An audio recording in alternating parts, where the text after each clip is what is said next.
ออกค่ะไม่สูงค่ะไม่สูงผู้ติดตามและเรียบเห็นในออนไลน์ตามว่าดังเสียงกันเนาะในวันมื้อในก็เฮาขาเลยมาทบกันแทงในค่ะเนาะวันมื้อในก็เฮาขามาทบกันก็เป็น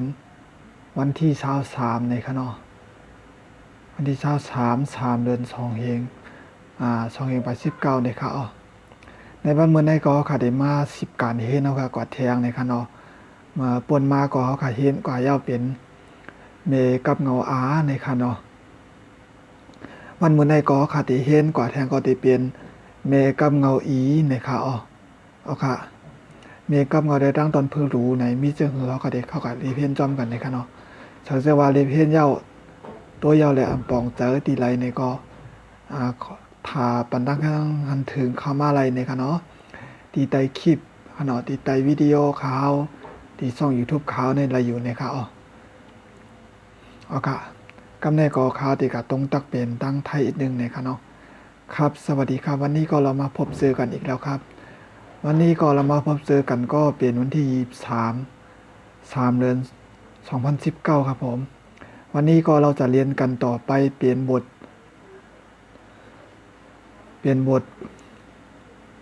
สระอีครับผมเป็นบทสระอีครับวันนี้เราจะเรียนกันก็เป็นบทสระอีครับที่ผ่านมาเราเรียนกันก็เป็นสระอาวันนี้ก็จะเป็นสระอีครับผม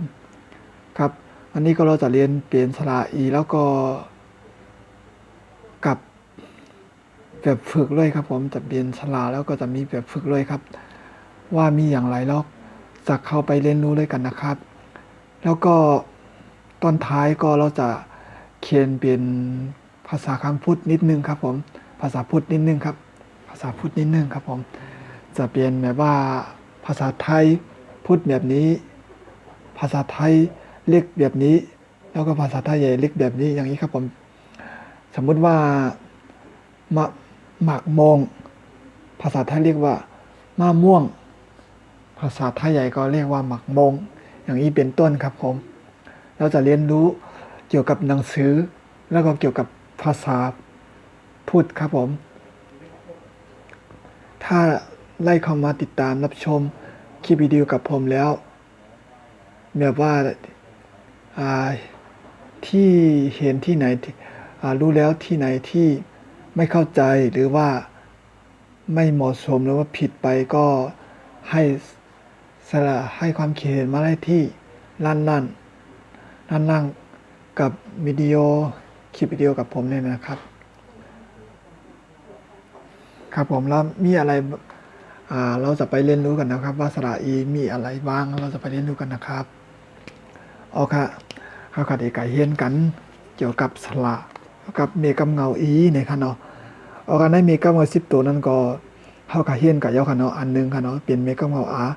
มือในก็แต่เป็นเมกับเงาอีในค่ะเม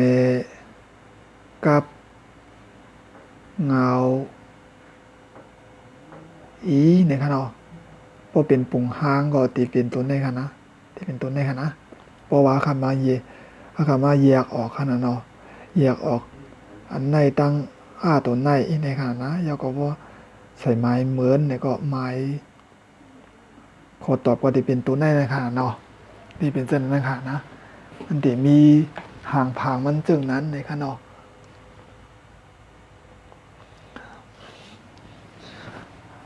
ค่ะในเมกับเงาอีเนี่ยก็ขัดเอกเอาตัวมีลิกใต้ค่ะ10 เก่าตัวมาใส่เหมือนกันเลยครับเนาะมาใส่ไว้เหมือนกันเลยครับวันนี้ก็เราจะเรียนเปลี่ยนสระอีครับผมสระอีนี่ก็จะเอาพยัญชนะไทยใหญ่10 กว่าตัวมาผสมด้วยครับหลักการเรียนภาษาไทยใหญ่หลักการเรียนหนังสือไทยใหญ่ก็จะเป็นแบบนี้ครับผมครับมีอะไรบ้างเราจะไปเรียนรู้กันนะครับ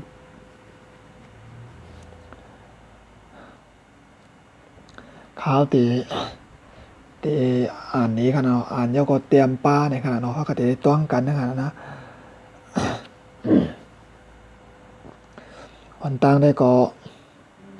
ที่เป็นเช่นนี้ค่ะเนาะกาต่างคาเกียนกีเนี่ยค่ะลายห้องมันเนี่ยค่ะเนาะครับอันนี้ก็จะเป็นวิธีการเรียก เรียกของมันนะครับก็จะเรียกว่าก้าต่างค่าเกียนกีแบบนี้ครับผมอันนี้เป็นวิธีการเขียนครับก้าต่างค่าเกียนยากกีก้าต่างค่าเกียนยักจำกีก้าต่างค่าเกียนจำนากีก้าต่างค่าเกียนจำไตกีก้าต่างค่าเกียนยักขึ้นกีนะครับกีค่าต่างค่าเกียนขีค่าต่างค่าเกียนยักขีค่าต่างค่าเกียนยักจำขีค่าต่างค่าเกียนจำหน้าขีพอตีในซบมันเลยยอมน้อมขนอมค่าต่างค่าเกียนจำหน้าขีนะครับอันในซบมันดิ่มปอใหญ่กาในขนอมค่าต่างค่าเกียนจำไตขี้ค่าต่างค่าเกียนยักคืนขีนะครับงาต่างค่าเกียนงีงาต่างค่าเกียนยักงีงาต่างค่าเกียนยักจำงีงาต่างค่าเกียนจำนางีงาต่างค่าเกียนจำไตงีงาต่างค่าเกียนยักขึ้นงี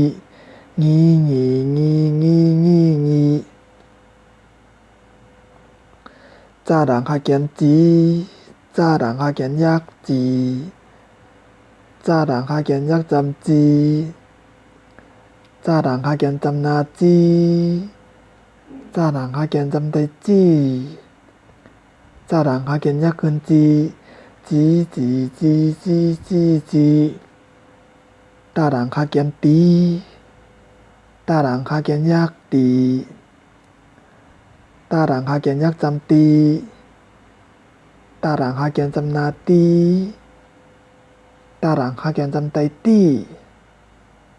ต้าต่างค่าเกียนยักขึ้นตี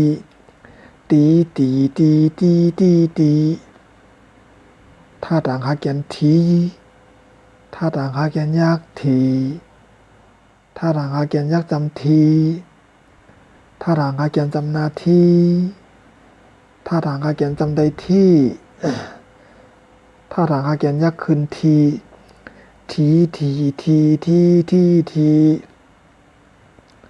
หน้าต่างค่าเกียนนี้หน้าต่างค่าเกียนยักนี้หน้าต่างค่าเกียนยักจำนี้หน้าต่างค่าเกียนจำนานี้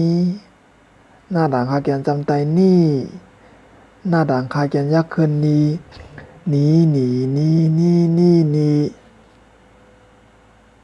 ป้าต่างค่าเกียนปี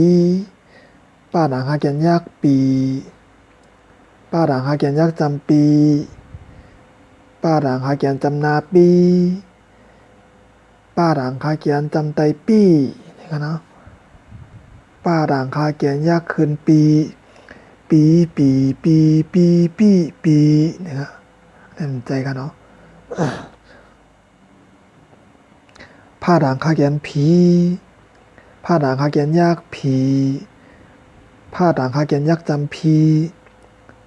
ผ้าด่างค่าเกียนจำนาผีผ้าด่างค่าเกียนจำไตผีผ้าด่างค่าเกียนยักขึ้นผี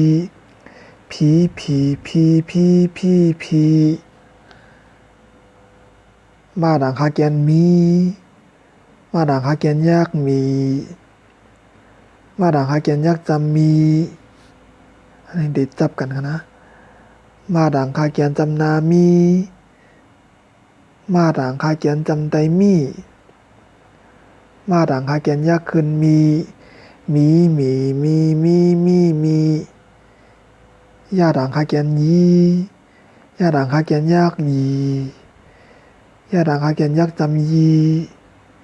ยาด่างค่าเกียนจำนายียาด่างค่าเกียนจำไตยียาด่างค่าเกียนยักขึ้นยีนะครับล่าด่างค่าเกียนลี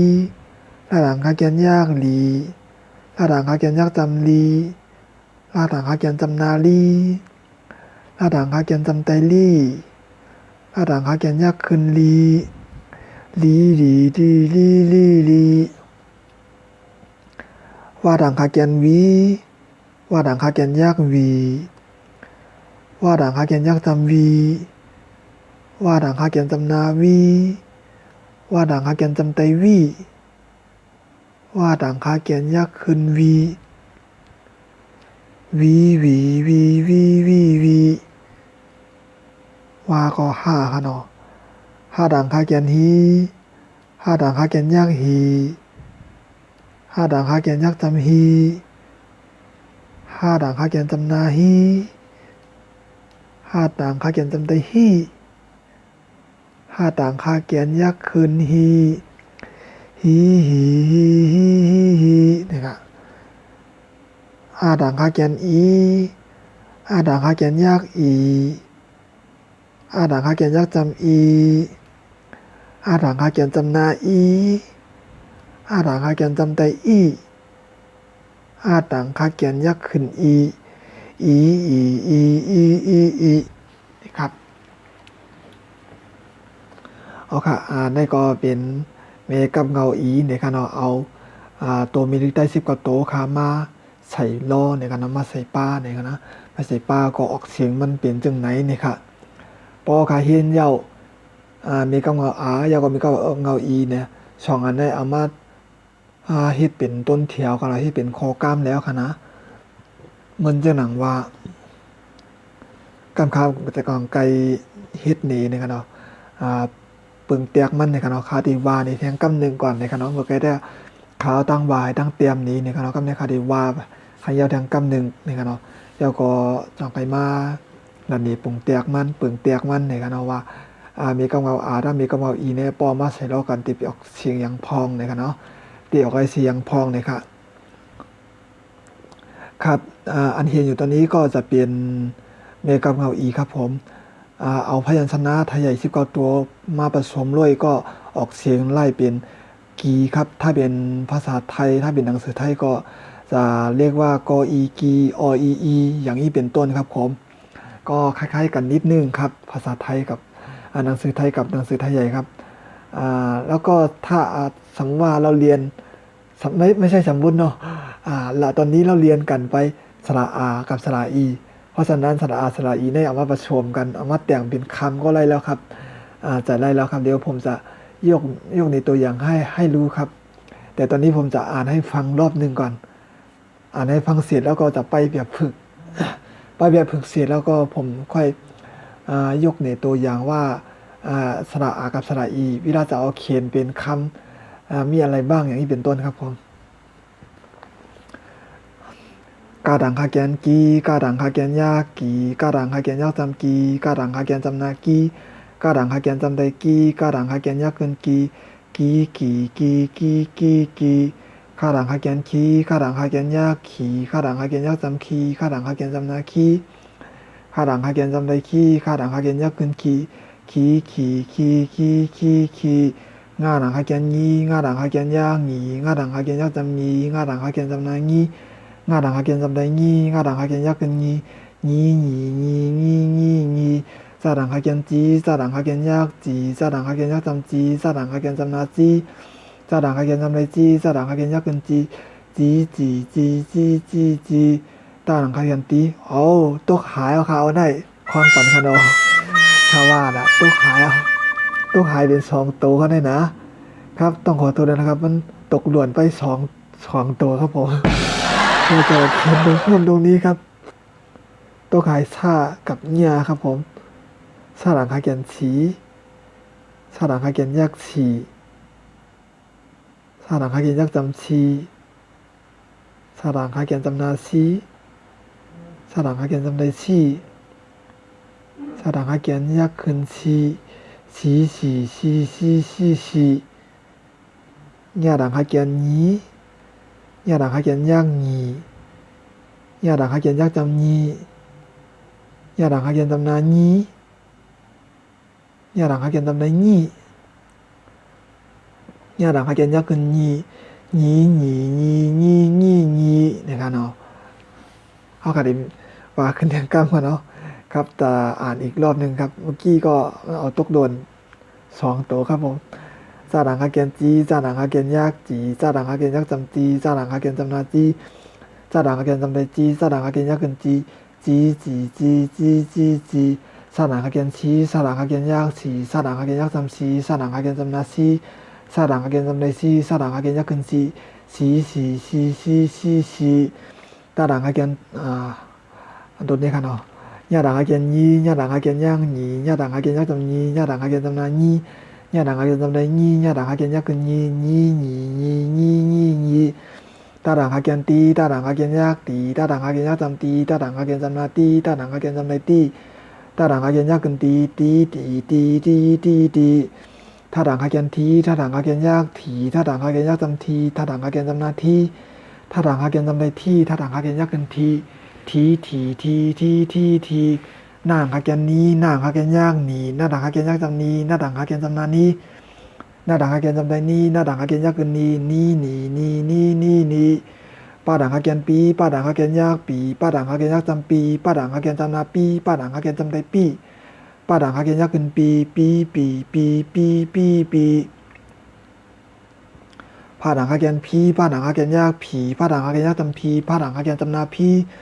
ป้าดังฮาเกียนจำได้พีป้าดังฮาเกียนยากเกินพี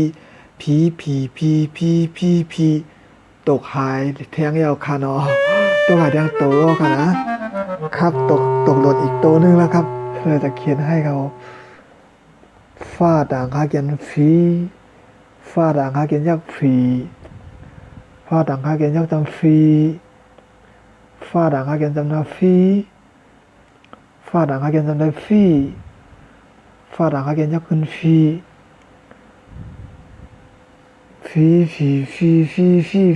อย่างนั้นเนาะจะทบอีกรอบครับป้าดังฮาเกียนปีป้าดังฮาเกียนยากปีป้าดังฮาเกียนยากจำปีป้าดังฮาเกียนจำนาปีป้าดังฮาเกียนจำได้ปีป้าดังฮาเกียนยากเกินปีป้าดังฮาเกียนพีป้าดังฮาเกียนยากผีป้าดังฮาเกียนยากจำพีป้าดังฮาเกียนจำนาพีป้าดังฮาเกียนจำได้พีป้าดังฮาเกียนยากเกินพีฟ้าดังฮาเกียนฟีฟ้าดังฮาเกียนยากฟีฟ้าดังฮาเกียนยากจำฟีฟ้าดังฮาเกียนจำนาฟีฟ้าดังฮาเกียนจำได้ฟีฟ้าดังฮาเกียนยากเกินฟีมาดังฮาเกียนมีมาดังฮาเกียนย่างมีมาดังฮาเกียนยากจำมีมาดังฮาเกียนจำนามีมาดังฮาเกียนจำได้มีมาดังฮาเกียนยากขึ้นมียาดังฮาเกียนยียาดังฮาเกียนยากยียาดังฮาเกียนยากจำยียาดังฮาเกียนจำนายียาดังฮาเกียนจำได้ยียาดังฮาเกียนยากขึ้นยีล่างฮาเกียนดีล่าดังฮาเกียนยากดีล่าดังฮาเกียนยากจำดีล่าดังฮาเกียนจำนาลีล่าดังฮาเกียนจำได้ดีล่าดังฮาเกียนยากขึ้นดีลีว่างฮาเกียนวีว่าดังฮาเกียนยากวีว่าดังฮาเกียนยากจำวีว่าดังฮาเกียนจำนาวีว่าดังฮาเกียนจำได้วีว่าดังฮาเกียนยากขึ้นวีฮาดังฮาเกียนฮีฮาดังฮาเกียนยากฮีฮาดังฮาเกียนยากจำฮีฮาดังฮาเกียนจำนาฮีฮาดังฮาเกียนจำได้ฮีฮาดังฮาเกียนยากขึ้นฮีฮาดังฮาเกียนอีฮาดังฮาเกียนยากอีฮาดังฮาเกียนยากจำอีฮาดังฮาเกียนจำนาอีฮาดังฮาเกียนจำได้อีฮาดังฮาเกียนยากขึ้นอี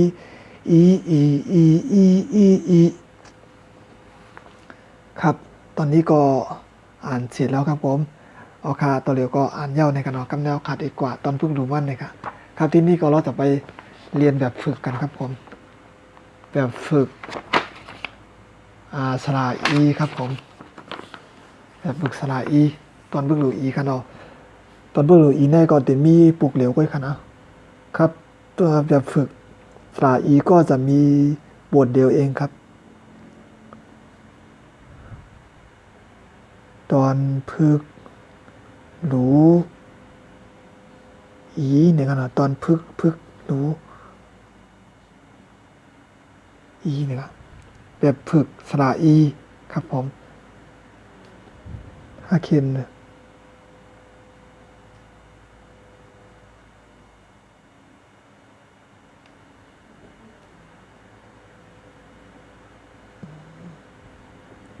แบบฝึกถ้าเขียนไม่ถูกหนังสือไทยถ้าเขียนไม่ถูกก็ต้องขออภัยด้วยนะครับแล้วก็บอกมาเลยครับผมว่าเขียนถ้าเขียนหนังสือไทยต้องเอาตัวนี้นะต้องเอาพยัญชนะตัวนี้นะไหนตัวนี้เขียนนะไหนบอกมาเลยครับผมก็บอกมาเลยครับถ้าเขียนผิดก็ บอกมาอะไรครับผมบอกมาอะไรที่คลิปวิดีโอกับผมทางล่างในไลน์ครับ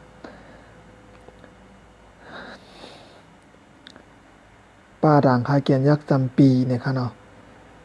อาด่างคาเกียนยักษ์อีปีอีข้าด่างคาเกียนยักษ์ขี่ปีอีขี่มาแค่จำได้มาปีอีขี่มาแค่จำได้มาป้าด่างคาเกียนจำมาปีมาปีลาด่างคาเกียนดีมาปีหลีนาแค่ยักษ์หนามาปีหลีหนามาแค่จำนามาข้าแค่จำได้ก้ามาก้าลาด่างคาเกียนดีมาก้าหลีมาด่างคาเกียนมีมาก้าหลีมีข้าแค่จำได้ก้าป้าแค่จำนาป้าก้าป้าป้าด่างคาเกียนวีก้าป้าวีถ้าด่างคาเกียนยักษ์ถีก้าป้าวีถีมาแค่จำนามาถ้าด่างคาเกียนยักษ์จำตีมาตีป้าด่างคาเกียนยักษ์จำปีมาตีปีย่าด่างคาเกียนยักษ์จำยีมาตีปีเนี่ยครับปีอีขี่มาปีหลีนามาก้าหลีมีก้าป้าวีถีมาตีปีเนี่ยครับเนาะเอาคติกะว่าแดงกั้มเนี่ยกันเนาะป้าด่างคาเกียนยักษ์จำปีอาด่างคาเกียนยักษ์อีปีอีข้าด่างคาเกียนยักษ์ขี่ปีอีขี่มาแค่จำได้มาปีอีขี่มาแค่จำได้มาป้าด่างคาเกียนจำนาปีมาปีถ้าด่างคาเกียนดีมาปีหลีนาแค่ย่างหนามาปีหลีหนามาแค่จำนามาก็แค่จำได้ก้ามาก้าลาด่างคาเกียนดีมาก้าหลีมาด่างคาเกียนมีมาก้าหลีมีก็แค่จำได้ก้าป้าแค่จำนาป้าก้าป้าว่าด่างคาเกียนวีก้าป้าวีถ้าด่างคาเกียนยากถีก้าป้าวีถีมาแค่จำนามาถ้าด่างคาเกียนยากจำตีมาตีป้าด่างคาเกียนยากจำปีมาตีปีย่าด่างคาเกียนยักษ์จำยีมาตีปีปีอีขี่มาปีหลีหนามากาลีมีกาป้าวีถีมาตีปีนะครับครับตอนนี้ก็เราเรียนกันไปแล้วครับผมสระอีกับแบบฝึกครับเอาขาตัวเร็วก็เฮียนกว่าเย้าในกันเนาะเมียกำกับอีตั้งแบบตอนเพิ่งรู้มั่นในกันเนาะกำแนวคติมาเอาตัวเสียงมันเนี่ยเสียงมันเหมือนจังว่าสระมีกำกับเนาะมีกำกับนะมีกำกับอีในปอเสียงมันมาใส่จ้อมกันได้ตีไล่เสียงอย่างพ่องนะครับเนาะคติเตรียมในปึงเตียกมันนะครับตอนนี้ก็เราเรียนกันไปแล้วสระอีกับแบบฝึกแล้วที่นี่จะมาเอาสระอากับสระอีมาผสมกันเป็นคำว่ามีอะไรบ้างเราจะไปเรียนดูกันนิดนึงครับผมมันจะหนังว่าจะไหนกันเนาะว่ากันละปาปีเนี่ยกันนะเพราะว่าปาปีก็เตรียมจะไหนกันเนาะปาแค่ยักจำป้าด่างคาเกียนจำนาปีปาปีเนี่ยกันนะในปาปีกันเนาะครับนี่ก็ที่เห็นนี่ก็ที่เขียนที่เห็นนี่ก็จะเปลี่ยนถ้าเป็นตั้งภาษาไทยใหญ่ก็เรียกว่าป้าปีครับผมป้าปีก็คือป้าอ้นครับป้าอ้นครับ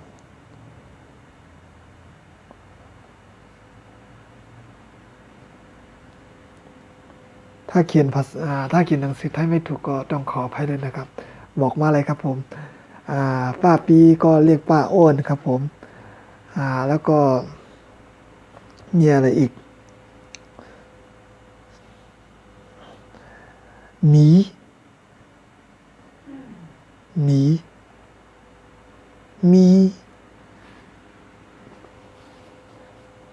มามี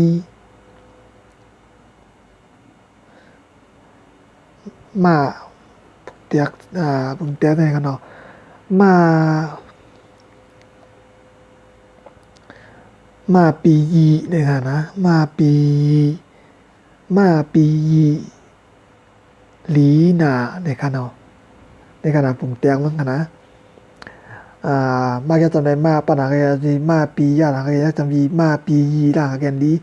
มาปียีหลีหน้าแค่ยักหนามาปียีดีหนาเนี่ยค่ะเขาก็เตรียมแล้วในคณะก็ได้เตรียมในเป็นข้อความมาแล้วในคณะเพราะว่าเห็นกันพอตั้งไทยก็ครับ อันที่เห็นอันนี้ก็จะเขียนว่ามาปีหลีหนานะครับปีก็คือชื่อคนครับผมมะก็คือว่าม้าตัวนั้นมันดีมันไม่ร้ายอย่างนี้เป็นต้นมันไม่ชอบดูครับมันมีนิสัยดีอย่างนี้เป็นต้นครับผมก็ถ้าเขียนเป็นภาษาไทยก็จะเรียกว่าไงนะมออามาไม่โทมะพี่มาพี่ยออีไม่โทยีมาพี่มีนิสัยดีอย่างนี้เป็นต้นครับมีนออีนีสออาสออายอไซมาพี่มีนิสัยดีอย่างนี้ครับจะเป็นอันนี้ผมแปลแบบว่าแปลให้ฟังครับผมสำหรับภาษาไทยใหญ่ถ้าพูดว่ามาปีหลีนาก็จะเขียนแบบนี้ครับแต่ว่าผมจะพยายามเอาคำที่มันไม่ยาวเกินจะเอาแบบสั้นๆครับเพราะว่าเราจะได้รู้กันความหมายของคำแบบว่าภาษาไทยใหญ่กับภาษาไทยมันแตกต่างกันเท่าไรแล้วก็มีอะไรบ้างอย่างนี้ครับเราจะเรียนรู้ไปด้วยกันนะครับ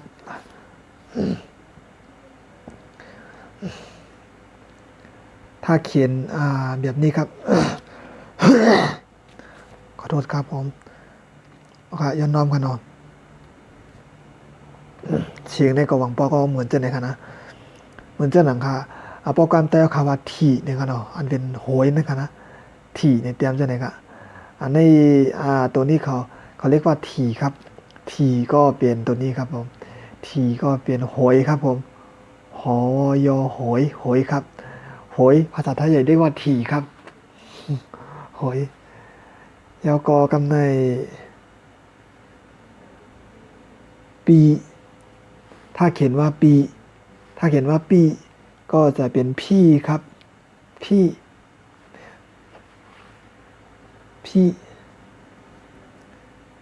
ปีเป็นถ้าเขียนภาษาไทยก็พี่ครับเป็นปีในปะหนังก็ยักจำปีเนี่ยครับเป็นปีนั่งเนี่ยปีโลเนี่ยพอได้นั่นได้ก็อยู่เดียวเดี๋ยวห้องแทงกำหนึ่งเดี๋ยวมาแทงกำเนี่ยครับเนาะ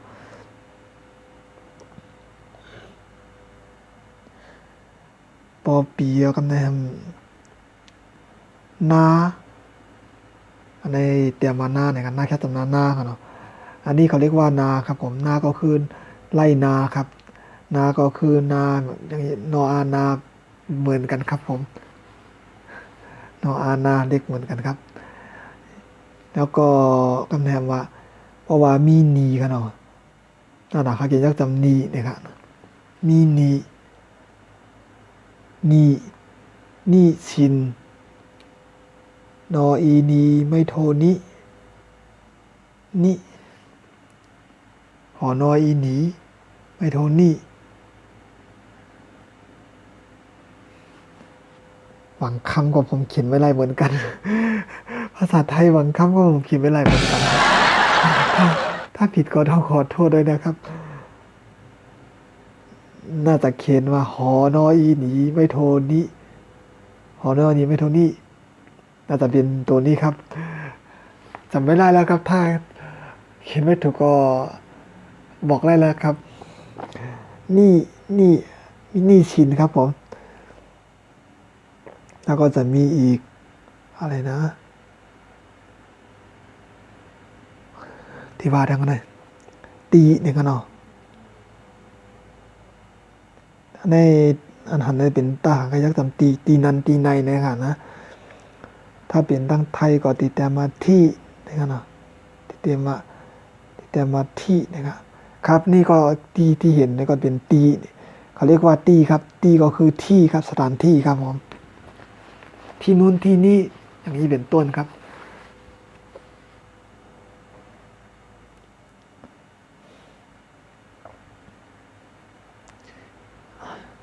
ที่นี่จะเอาอะไรเอาตัวอะไรมาอีก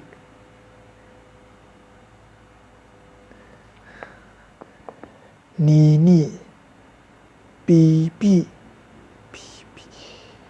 หมีมออีมีครับ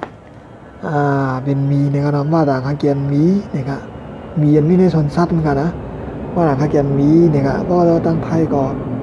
พอเปลี่ยนดิกไทยก็ติดเตรียมมาหอมออีหมีนะครับครับถ้าเขียนหนังสือไทยก็จะเขียนว่าหอมออีหมีครับอันนี้เป็นมีนะเนาะหมีหมี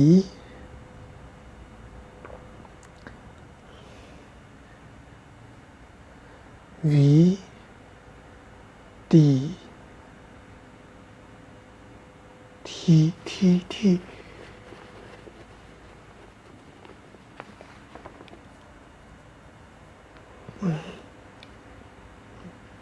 ครับวันนี้ก็เราจะพอกันแค่นี้ก่อนนะครับ เราเรียนรู้กันพอแค่นี้ก่อนนะครับ แล้วเราค่อยๆเรียนกันไปว่าหนังสือไทยใหญ่มีอะไรบ้าง แล้วก็วิธีการเขียนวิธีการอ่าน แล้วก็ภาษาพูดหนังสือไทยภาษาขอโทษนะครับภาษาพูดเป็นภาษาพูดแบบว่า ภาษาไทยกับภาษาไทยใหญ่ มันแตกต่างกันเท่าไหร่แล้วก็มันเหมือนกันเท่าไหร่อย่างนี้ครับ เราค่อยๆเรียนรู้กันไปนะครับ ครับวันนี้ก็ต้องขอบคุณทุกท่านที่เสียสละเวลารับชม แล้วก็เข้ามาเรียนรู้ด้วยกันที่ช่อง YouTube กับผมสกูอินออนไลน์นะครับ อย่าลืมกดติดตามแล้วก็กดไลค์กดแชร์แล้วก็กดกิ่งด้วยนะครับ ขอบคุณทุกท่านครับขอบคุณครับโอเควันนี้ก็เขาขัดป้อกันได้ขัดป้อไว้ตีในก่อนนะครับเนาะเพราะว่าคลิปวิดีโอดังนามาแทงในก็เขาขาดของใครเขียนกับแทงเปลี่ยนเมกับเงาอีในค่ะอ๋อโอเควันนี้ก็เขาเขียนกับเปลี่ยนเมกับเงาอีในค่ะเนาะโอเคยินหนียินจมผูก็ค่ะเนาะตีเข้ามารีเพนยาวก็ไว้ขยามเสียแรงมาตัวตีวิดีโอข่าวดีในช่อง YouTube ข่าวตีสกูอินออนไลน์ค่ะเนาะตีห้องเฮียนฮู้หรือออนไลน์ค่ะเนาะเอาค่ะยินดียินจมกูก็ค่ะเนาะอย่าไปลืมกดไลค์กดแชร์ให้กำลังใจค่ะเนาะกดติดตามแล้วก็กดหิ่งปันในค่ะเนาะเอาค่ะยินดียินจมค่ะใหม่ส่งค่ะ